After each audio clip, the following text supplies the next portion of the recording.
अस्सलाम वालेकुम वरहमतुल्लाहि वबरकातुहू। Welcome back to the biology world. तो उम्मीद है कि आप सब खैरियत से होंगे।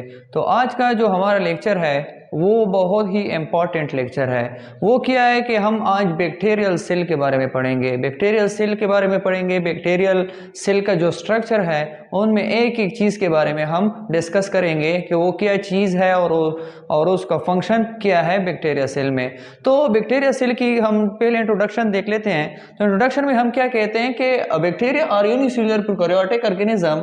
Bacteria possess simple structure. Bacteria like membrane bonded organelles. मतलब ये है कि बैक्टीरिया जो है, बैक्टीरिया के इंट्रोडक्शन में हम तीन मेन चीजें पढ़ते हैं। पहला ये है कि ये क्या है, यूनिसेल्युलर प्रोकैरियोटिक ऑर्गेनिज्म है। फर्स्ट पॉइंट ये हो गया। दूसरा पॉइंट क्या है कि हम पढ़ते हैं कि बैक्टीरिया पोसेस सिंपल स्ट्रक्चर। हमने पहले भी पढ़ा था, जब हम स्ट्रक्चर्स ड्रा कर रहे थे तो हमने कहा था कि बैक्टीरिया क्या है, उसकी सिंपलेस्ट स्ट्रक्चर है। वो सिंपलेस्ट स्ट्रक्चर क्यों है वो हम पढ़ते हैं क्योंकि they like membrane bonded organelles, जिसमें जितनी भी मेम्ब्रेन बॉन्डेड ऑर्गेनेलिज होते हैं, मतलब कि जितनी भी वो ऑर्गेनेली जिसके मेम्ब्रेन बॉन्डेड ऑर्गेनेली है या फिर हमारे पास डबल मेम्ब्रेन बॉन्डेड ऑर्गेनेली है, वो क्या है, सब एब्सेंट है बैक्टीरिया में। इसी मेम्ब्रेन बॉन्डेड ऑर्गेनेलिज की एब्सेंसी की वजह से इनको क्या कहा गया है, सिंपल स्ट्रक्चर दिया गया है। तो लेक मेम्ब्रेन बाउंड ऑर्गेनेलिज इसमें क्या क्या प्रेजेंट है, मतलब कि हमारे पास माइटोकॉन्ड्रिया है। माइटोकॉन्ड्रिया हमारे पास डबल मेम्ब्रेन स्ट्रक्चर है, वो इसमें क्या है, एब्सेंट है। लाइसोसोम वाइस ही हमारे पास इसमें एब्सेंट है। गोल्गी बॉडीज हो गए, वैक्यूल हो गया, लाइसोसोम हो गए, इसके अलावा न्यूक्लियस हो गया। ये सारे वो ऑर्गेनेलिज हैं जो हमारे पास मेम्ब्रेन बाउंडेड ऑर्गेनेलिज हैं, तो वो क्या है, इसमें एब्सेंट है। तो इसी वजह से इसको क्या कहा गया है कि इसका सिंपल स्ट्रक्चर है। और इसके अलावा क्या है, हमारे पास यूनिसेल्युलर प्रोकैरियोट है। तो जब हम स्ट्रक्चर की तरफ आते हैं तो स्ट्रक्चर में हम देखते हैं फर्स्ट ऑफ ऑल कि ये जो हमारे पास रेड लाइन है, ये जितने भी हमारे पास रेड लाइन है, इस रेड लाइन को हम क्या कहते हैं कि ये हमारे पास क्या है, cell wall of a bacterial cell है। ये क्या है, बैक्टीरियल सेल का सेल वॉल है। बैक्टीरियल सेल का सेल वॉल है। ये हमारे पास किस चीज में, पेप्टिडोग्लाइकेन।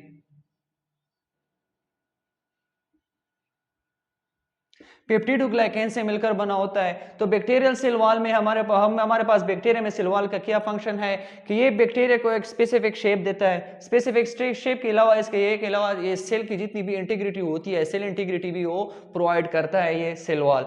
दूसरा जो है, हमारे पास सेल मेम्ब्रेन है। मतलब कि हमारे पास जब बैक्टीरियल सेल में हम पढ़ते हैं तो बैक्टीरियल सेल में हम मेम्ब्रेन की भी बात करते हैं। तो इस मेम्ब्रेन का बैक्टीरियल सेल में क्या फंक्शन है, फर्स्ट ऑफ ऑल हम जान ले कि मेम्ब्रेन जो है वो क्या है, हमारे पास परमिएबल होती है। ठीक है। दूसरी बात क्या है कि जो ये बैक्टीरियल सेल की जो सेल मेम्ब्रेन है वो हमारे पास परमिएबल है। परमिएबल का मतलब क्या है कि ये उन चीजों को सिर्फ अलाउ करती हैं जो कि बैक्टीरियल सेल को रिक्वायर्ड होती है। मतलब कि जो चीजें सेल के लिए रिक्वायर्ड हैं वो सेल मेम्ब्रेन के थ्रू जा सकती है, जो चीजें इस बैक्टीरियल सेल के लिए रिक्वायर्ड नहीं है वो बैक्टीरिया के अंदर नहीं जा सकती। ये काम किस चीज का है, हमारे पास सेल मेम्ब्रेन का है। तो इसके बाद हम आते हैं जो हमारे पास मेजर जो ये स्ट्रक्चर है, हमने पढ़ा था, हमने पहले भी एक कंसेप्ट पढ़ा था कि हमारे पास जो बैक्टीरिया सेल है या प्रोकैरियोट्स है उनमें हमारे पास न्यूक्लियस नहीं होता। न्यूक्लियस की बजाय हमारे पास क्या होता है, न्यूक्लियोलस होता है, न्यूक्लियोइड होता है। न्यूक्लियोइड एक जगह होती है जहां पर हमारे पास जितनी भी जेनेटिक मटेरियल है वहां स्टोर होते हैं। मतलब कि हमारे पास डीएनए जो है वो स्टोर होती है। इसके अलावा डिफरेंशिएशन में भी हमने ये पढ़ा था कि यूकैरियोटिक सेल जो है उसकी डीएनए जो है ना वो बहुत कॉम्प्लेक्स होती है, लेकिन जितनी भी प्रोकैरियोट्स है उनमें सिर्फ सिंगल स्टैंडर्ड या सिंगल लूप्स लाइक स्ट्रक्चर होता है जो कि वो क्या कहता है, ऑल एक्टिविटीज प्रोवाइड करता है। तो हम देखते हैं कि जो हमारे पास न्यूक्लियोइड जो है इसका फंक्शन क्या है कि ये जनरेट ग्रोथ। मतलब कि न्यूक्लियोइड का ये जितना भी हमारे पास न्यूक्लियोइड है ये से बैक्टीरियल सेल की जितनी भी ग्रोथ होती है उनको रेगुलेट करता है। दूसरा काम क्या करता है कि रिप्रोडक्शन, मतलब कि सेल रिप्रोडक्शन में भी बहुत हेल्पफुल है। वो सेल रिप्रोडक्शन में क्यों हेल्पफुल होता है, क्योंकि हमारे पास न्यूक्लियोइड में जितनी भी जेनेटिक मटेरियल होती है, जितनी भी रिप्रोडक्शंस होते हैं, जितनी भी सेल डिविजन्स होते हैं वो किस चीज से स्टार्ट होते हैं, वो हमारे पास जितनी भी ये जो हमारे पास न्यूक्लियोइड है इनमें हमारे पास जेनेटिक मटेरियल होता है, डीएनए होता है। तो वो डीएनए डिवाइड होकर अदर बैक्टीरिया सेल जो है ना वो डिवाइड करेंगे, अदर सेल बनेंगे। तो ये क्या है, हमारे पास रिप्रोडक्शन में भी हेल्पफुल है। इसके अलावा जो हमारे पास ये कलर में है, ये हमारे पास राइबोसोम्स है। राइबोसोम्स हम सबको पता है कि राइबोसोम का मेन फंक्शन जो है, मेन रोल जो अदा करते हैं, वो किस चीज में अदा करते हैं? जो जितनी भी प्रोटीन सिंथेसिस होती है, चाहे प्रोकैरियोट हो चाहे यूकैरियोट हो, इन दोनों में राइबोसोम का काम क्या है? सेम है। वो क्या काम है कि वो क्या करेंगे? वो उन ऑर्गेनिज्म में प्रोटीन सिंथेसिस करेंगे। जितनी भी प्रोटीन सिंथेसिस होगी वो राइबोसोम्स के थ्रू होगी। राइबोसोम्स के अलावा हमारे पास क्या है? इसके अलावा प्लाज्मिड है। प्लाज्मिड क्या है? प्लाज्मिड ये जितनी भी सेल कम्युनिकेशन होती है या सेल टू सेल जंक्शन होती है, सेल कम्युनिकेशन या सेल टू सेल जंक्शन का क्या मतलब है? मतलब कि ये एक बैक्टीरिया सेल है, एक ये दूसरा बैक्टीरिया सेल है। इसमें हमारे पास ये जितनी भी प्लाज्मिड है, इसमें प्लाज्मिड होंगे, इसमें भी प्लाज्मिड होंगे।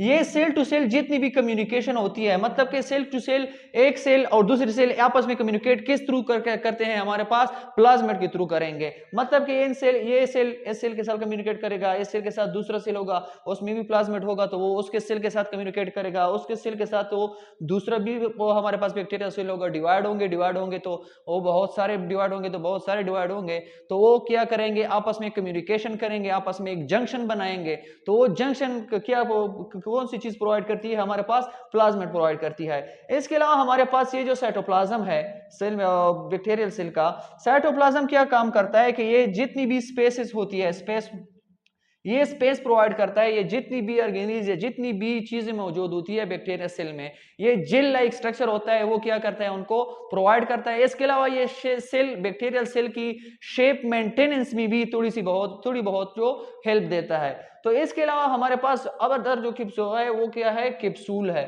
किप्सूल का मतलब क्या है कि ये बहुत ही इंपॉर्टेंट चीज होती है बैक्टीरियल सेल में, जो कि हम पढ़ते हैं। तो इन किप्सूल और पिली की वजह से, इन दोनों चीजों की वजह से बैक्टीरिया को भी डिवाइड किया गया है।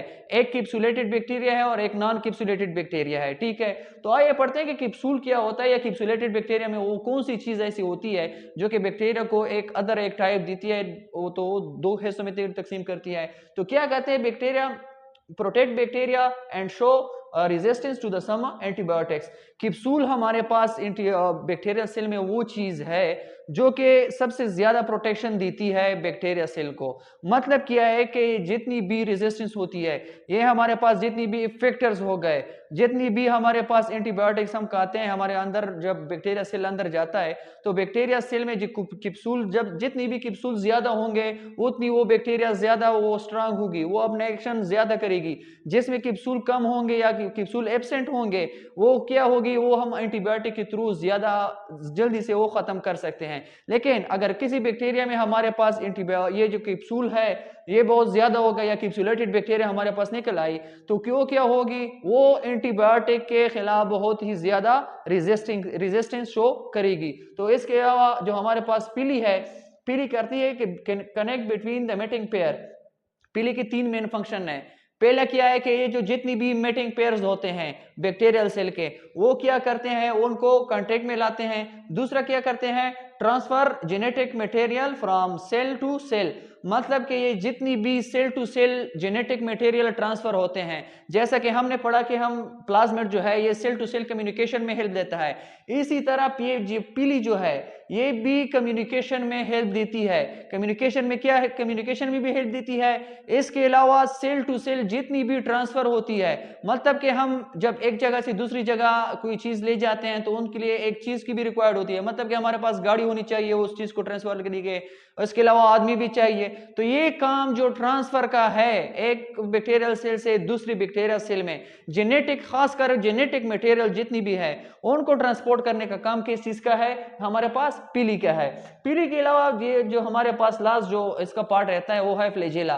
फ्लैजेला हमारे पास मेनली जो जितनी भी होते हैं हमारे पास, बहुत ज्यादा मोस्टली जो हमारे पास होते हैं वो फ्लैजिलेटेड बैक्टीरिया होते हैं। बैक्टीरिया में फ्लैजेला प्रेजेंट होती है। मतलब कि जितनी भी लोकोमोशन होते हैं, लोकोमोशन का मतलब है कि सेल, बैक्टीरिया सेल एक जगह से दूसरी जगह जाना चाहता है तो वो क्या करेगा? लोकोमोशन करेगा या दूसरी जगह जाएगा, तो वो किस थ्रू की जाएगा? फ्लैजेला के थ्रू जाएगा। तो उम्मीद है कि आप सबको ये वीडियो अच्छी लगी हो। अगर आपको ये अच्छी लगी हो तो प्लीज लाइक, सब्सक्राइब और शेयर कीजिएगा। Thank you so much. Allah Hafiz.